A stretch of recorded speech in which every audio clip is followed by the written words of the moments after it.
Girls, we're gonna do one circle with an H pencil, 2 circles, 3 circles, just so I know the top lip and the bottom lip, all the same size.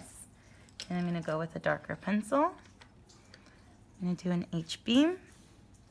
From the top, I'm gonna go down, up, down. From the bottom, I'm gonna go around my lip, go up, down, connect.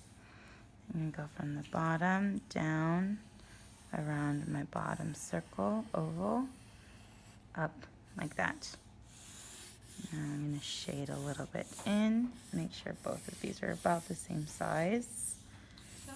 So on the top and up, in the middle, I'm going to do a line down, curve, curve, curve, curve, curve, down, curve, curve, curve, curve, curve, up, curve, curve, curve, curve, curve, curve, up, curve, curve, curve, curve, curve, curve.